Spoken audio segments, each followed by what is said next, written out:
le sens que nous avons jusqu'à maintenant. Mais maintenant, ce hadith qui continue, وَيُصَلِّي الْخَمْسَ, mais il accomplissait en même temps les 5 prières quotidiennes et gardait son jeûne du Ramadan, etc. Alors Allah subhanahu wa ta'ala le pardonnera. Donc dans ce hadith, nous allons dire que ce hadith de Bukhari Sharif est un complément du hadith que nous avons ici dans Abu Zar Rifai radiallahu ta'ala anhu.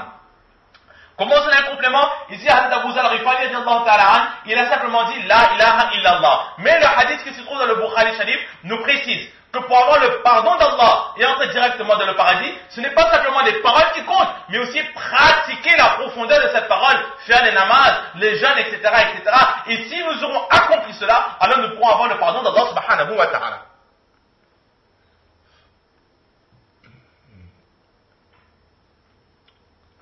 Ensuite,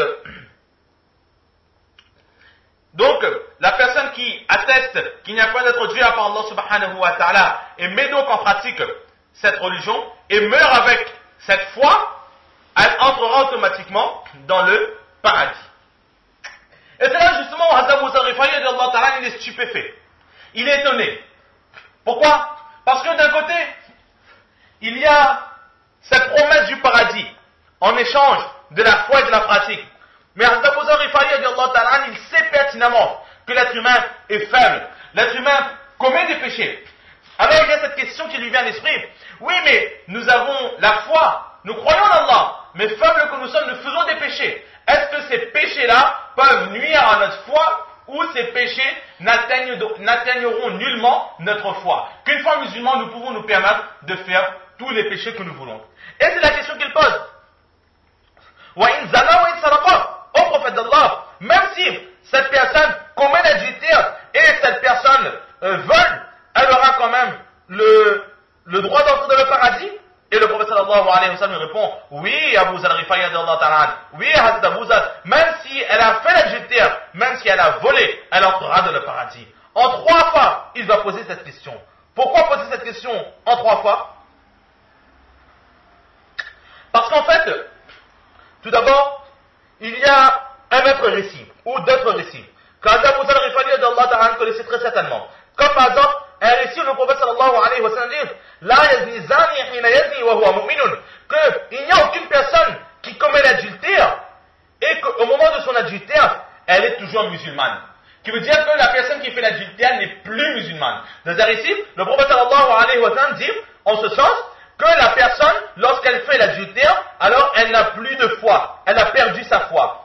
Et là le prophète Hazrat Abu Zar Rifai il dit que il trouve bizarre, le prophète sallallahu alayhi wa sallam dit qu'il suffit de lire le kalima, de croire en Allah pour avoir le paradis. Et il ne mentionne pas non plus qu'il faut se préserver des péchés. Et justement, il rappelle sur le prophète sallallahu alayhi wa sallam, ô prophète d'Allah, même si elle fait l'adultère, alors que dans un autre récit, tu as dit que la personne qui fait l'adultère n'est plus croyante. Ou de la même façon, selon certains récits, il est dit que la personne qui vole, elle aussi, elle n'a plus de foi. Donc c'est pour cela que le prophète Hazrat Abu Zar Rifai mentionne ces 2 péchés, l'adultère et le vol. À propos desquels le prophète sallallahu alayhi wa sallam a dit la personne qui accomplit ces actes détestables n'a plus de foi. Alors apparemment, il y a une contradiction dans ces 2 enseignements. Et c'est pour cela qu'avec étonnement, il va questionner le prophète sallallahu alayhi wa sallam en 3 fois.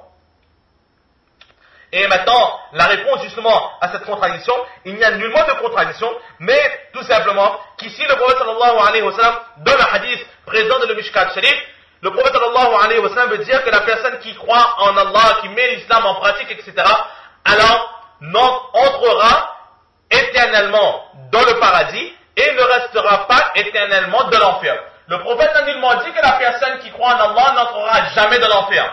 Mais qu'est-ce qu'il a dit? Cette personne entrera obligatoirement dans le paradis. Donc ici le prophète sallallahu alayhi wa sallam veut dire que la fin de cette personne sera dans le paradis. Maintenant, est-ce qu'avant d'entrer dans le paradis, il devra passer en enfer ou pas? Ça, Allah seul le sait, selon ses actions et selon sa croyance. Ici le prophète sallallahu alayhi wa sallam, il a juste promis la fin jusqu'à l'éternité, c'est le paradis. Il y a présenté les 2 autres récits où le prophète sallallahu alayhi wa sallam a dit que la personne qui commet l'adultère perd sa foi, la personne qui vole perd sa foi. Cela ne veut pas dire que cette personne n'est plus musulmane. Mais ici le prophète sallallahu alayhi wa sallam veut dire qu'étant donné que cette personne commet encore des fautes, commet encore des péchés, alors sa foi n'est pas encore complète. Elle n'est pas encore un croyant complet. Comme Allah subhanahu wa ta'ala veut que nous soyons, cette personne n'est pas encore ainsi, elle doit faire encore des efforts. Et n'étant pas encore un croyant parfait, un croyant complet, alors il n'a aucune certitude de ne pas entrer dans l'enfer. C'est ce que le prophète sallallahu alayhi wa sallam, il a voulu dire. Un deuxième point, c'est que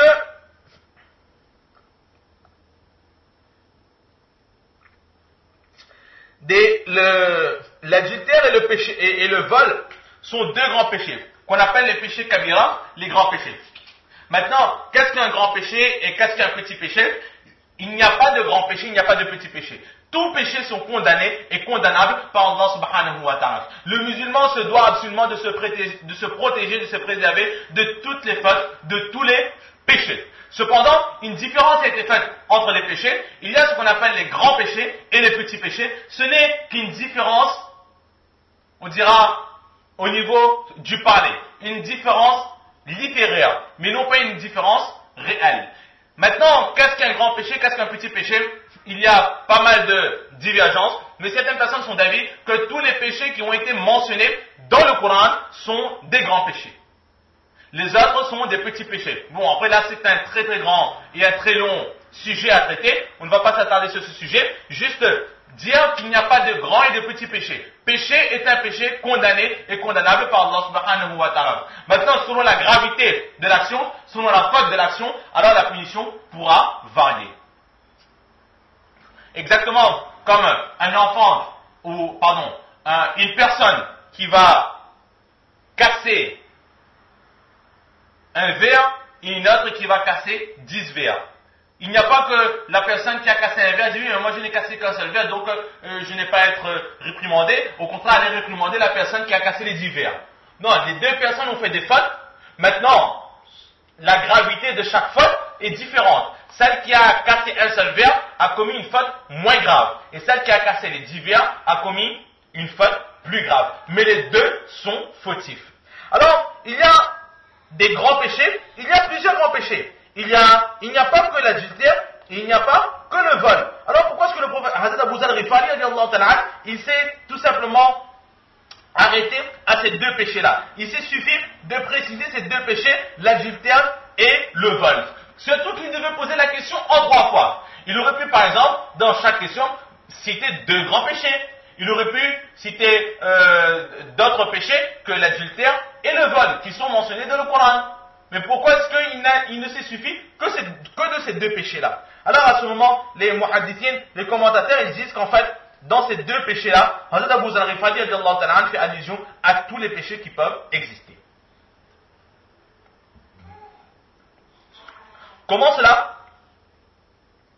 Tout simplement que des fautes, on peut les classer en deux catégories.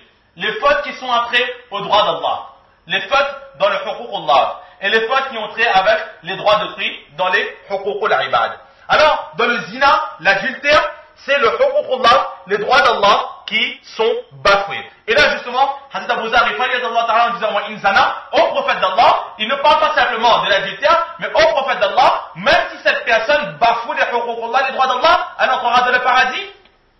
Et de l'autre côté, wa in saraqa, en volant, là il fait allusion au huququl ibad, aux droits d'autrui. Le vol, c'est quoi? C'est prendre les biens d'autrui sans sa permission. Donc en volant, on cause du tort à autrui, aux créatures d'Allah. Et donc en disant wa in saraqa, il veut tout simplement dire au prophète d'Allah, même si je dois bafouer les droits d'autrui, j'entrerai quand même dans le paradis.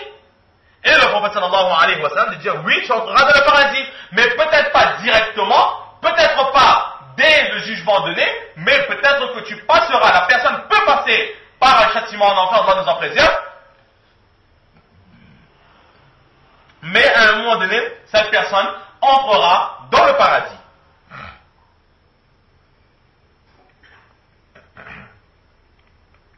Aussi, certains points qui sont précisés par les commentateurs de hadith, que nous avons aussi mentionné déjà dans la hadith précédente, que dans ce hadith, il y a la réponse aux personnes qui sont d'avis que les péchés annule la foi. Comme nous avons dit que les Khawarij et les Mu'tazilat sont d'avis que si quelqu'un fait un péché, alors elle perd sa foi, elle ne peut plus entrer dans le paradis. Là, nous voyons très clairement dans ce hadith que même si on fait des péchés, nous sommes toujours considérés comme musulmans. Certes, notre foi est diminuée, notre foi est affaiblie, plus aux yeux d'Allah, nous sommes toujours des musulmans et nous aurons comme récompense, Inch'Allah, le paradis éternellement.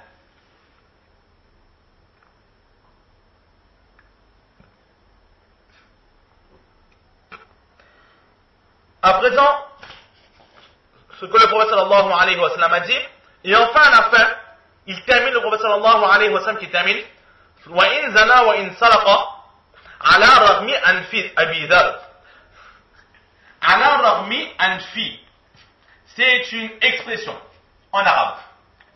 Une expression qui veut dire, même si Hazrat Abu Zar Rifai devrait frotter son nez à terre, devrait frotter son visage à terre, malgré cela, cette règle ne changera pas et cette règle restera la même. Maintenant, qui c'est qui aime, qui aime frotter son visage à terre, frotter sa face à terre, dans la terre, etc. Personne n'aime cela. Donc, par rapport à cela, ala ragmi anf va signifier donc, malgré que cela n'est pas de son gré, malgré que nous ne sommes pas d'accord, malgré que nous ne voulons pas. Pour dire à quelqu'un que tu veuilles ou que tu ne veuilles pas, on fera cela. Alors on dira ala ragmi anf. C'est une expression en arabe. Et justement, le prophète sallallahu alayhi wa sallam, il a dit ceci à Hazrat Abu Zar Ghifari radiyallahu ta'ala, même si tu n'es pas d'accord avec cela, même si ta conception des choses veut que la personne qui commet des péchés n'entre pas dans le paradis, malgré cela, Allah subhanahu wa ta'ala ne prendra compte de tes opinions et fera entrer cette personne dans le paradis. Même si tu menaces de t'humilier, tu menaces de faire quoi que ce soit, Allah subhanahu wa ta'ala ne changera rien et fera entrer cette personne dans le paradis. Et étant donné que cette phrase, Allah ragmi anf, c'était, même si apparemment on peut voir que cela est à connotation négative, on a l'impression que ici, le prophète sallallahu alayhi wa sallam utilise une connotation négative. Hazrat Abu Zar Ghifari radiyallahu ta'ala an, dans cette phrase, n'est pas dans sa meilleure position. Mais étant donné que c'est le prophète sallallahu alayhi wa sallam qui a dit cette phrase, alors il prenait cela comme un compliment de la part du prophète sallallahu alayhi wa sallam. Il était fier d'avoir été ainsi traité par le prophète sallallahu alayhi wa sallam. C'est pour cela qu'il ne va pour rien au monde gâcher cette fierté. Et à chaque fois qu'il va rapporter ce récit, il va rapporter ce hadith, il précisera que le prophète sallallahu alayhi wa sallam a dit wa in raghima anfu Abi Dhar, même si Abu Dhar n'est pas d'accord, cela se passera. Juste pour préciser, pour lui c'était un honneur d'avoir été ainsi traité par le saint prophète sallallahu alayhi wa sallam. Donc voilà ce qu'on peut dire à propos de ce hadith qui nous est rapporté par Hazrat Abu Zar Ghifari radiyallahu ta'ala an. Allah subhanahu wa ta'ala nous donne le tawfiq de comprendre ces quelques paroles, surtout de mettre en pratique et de propager. Wa ma tawfiqi illa billah.